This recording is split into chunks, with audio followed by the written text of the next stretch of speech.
So we have a pork loin, right? Have a pork loin. Now the difference in this pork loin, you've probably seen a recipe before to where the pork loin was fresh pork loin and they put sausage in it. So when you cut it after it's cooked, it becomes like a little medallion in the pork loin with the sausage in the middle of it. It's kind of a decorative thing, and it gives a little different flavor to it. But we've added a different twist. As I said earlier, we were trying to do different recipes. I found this Arts ham and bacon curing salt, and it has directions on the label. You can get this on my website. I did put it here because it's hard to get here, there, and yonder around the country, but I will ship wherever you need. CreativeCajunCooking.com. There we go, girl. Uh-huh. So anyway, this little curing salt here, directions will be on the label here as to how to mix it with cold water and soak your product.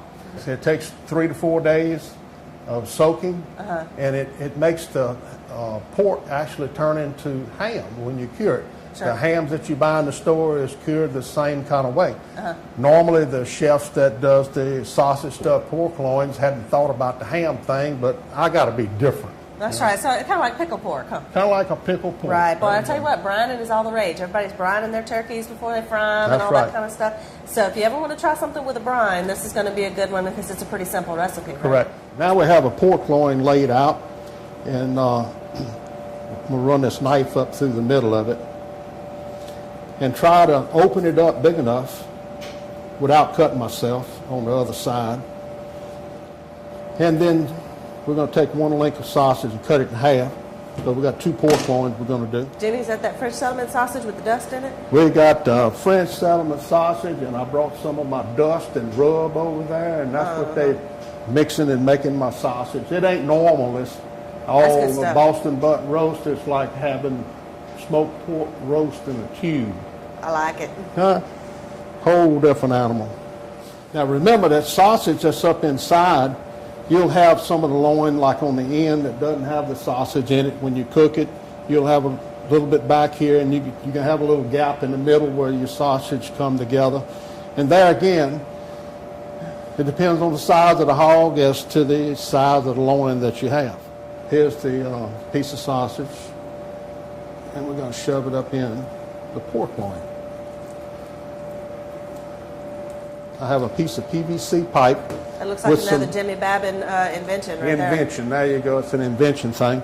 This pork loin is a little bit big for the 3-inch, but that's the only size netting I have here today. So maybe I can get Marissa to hold up the netting here. Sure, I'll come around here. This is the thing that we use to try to help hang it in the pit. It's a tube, and it's stretchable, and it holds up under the heat when you're trying to smoke this thing. Now, of course, you could use just regular butcher's twine and tie it up yourself, but I really like this one because it leaves those little squares on it. It sure does make it pretty. And it comes in different sizes. This is the only size I have at the moment to play with, and I ended up with bigger pork loins. Oh well, we're going to make it work. Now you're going to watch me struggle. There you have it. It was a struggle. It's such a large pork loin, it's hard to get the netting over the top of it. But we're going to make it work. If it don't fit, force it. All right. Now we're going to like that. Shove it. Shove it. Set that to the side, and then we're going to get this other one going and go hang them in a pit. Well, we had to relocate out of the kitchen, and we're out here in the little smoke room. This is my little pit. Now, you can do this on your regular barbecue pit at home if you just build a little fire that smokes off to one side and hang this thing on the other. You could actually probably do it just straight off with a grate if you want to without putting all the wrapping on it. But we had to do something different, of course. You need to find the same little thermometer probe, and we want to put that right in the middle of the sausage. The sausage is basically cooked already, but we want to make sure that the temperature reaches 165 degrees because we have contaminated that sausage with the fresh pork loin, and we will need to treat it as such. So I'm going to shove it right up in the middle of it.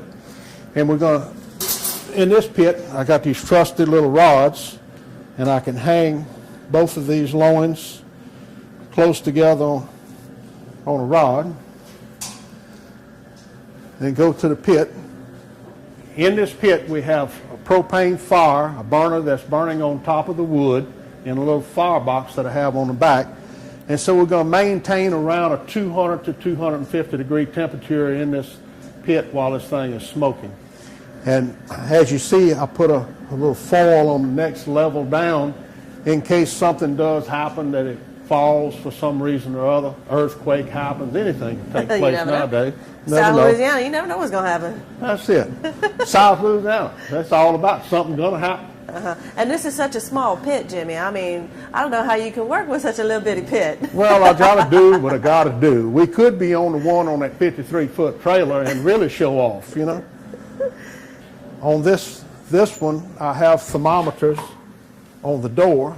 So as you see, the one on this side, which has not been opened, is still at 200 degrees. All right, this thermometer has the temperature that's registering inside the center of your sausage link that's in it. And as you see, the top number up there is at a 43. And the basic reason it's at 43 is because we had it out earlier, dealing with it and trying to get it inside the pork loin, in which it created a little more temperature elevation. So that way you know it was only a short period from what we had in the refrigerator to the time we shoved it inside the pork loin. And now when that temperature reaches 165 degrees, I have it set for that temperature there, and the alarm will go off, and it'll be smoked and cooked at that time.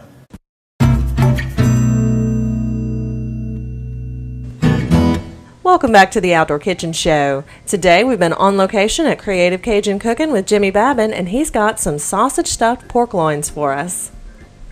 Now we're going to put a little topping on it. Marissa cut the pork loin up in the medallions and pour a little of this topping across it. Look, I'm not real good at decorating, but you know, you got to have a woman's touch to decorate sometime. And that's why Marissa's sitting there with the decorative tool.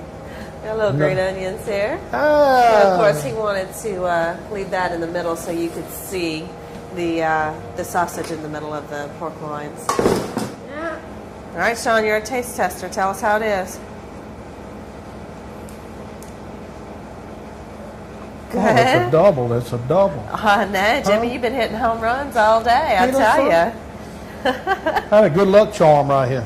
Well, he's also got a great palate. This one right here is probably going to grow up to be a chef. He loves good food. Huh, Sean?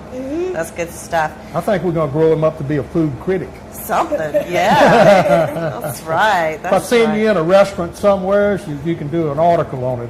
That's right. If you see the double thumbs up from the corner, you order what he's having. Now, y'all, for recipes, you go to www.theoutdoorkitchenshow.com. We'll have the recipes there, plus the links to Jimmy's website, how to get more information about magic swamp dust and catering from Creative Cajun Cooking. We'll have that all there for you. And dude, man, you know what? When we came here this morning, it was early, and now it's dark. We've been cooking all day. Thank you so much, Jimmy, for having us come over and see all these wonderful things that you do with Creative Cajun Cooking. And if you don't mind, I'm going to take home some magic swamp dust and try to recreate these things in my kitchen at home, and I hope you do too. Jimmy, again, thanks, man. I'll shake your blue glove. It's awesome. It's all good. All Look, right. I get to pull it off. There you go. And look, while Sean's going to step his face, I think we're going to try to get a little taste too, and we appreciate you watching us here on the Outdoor Kitchen Show. We'll see you next week.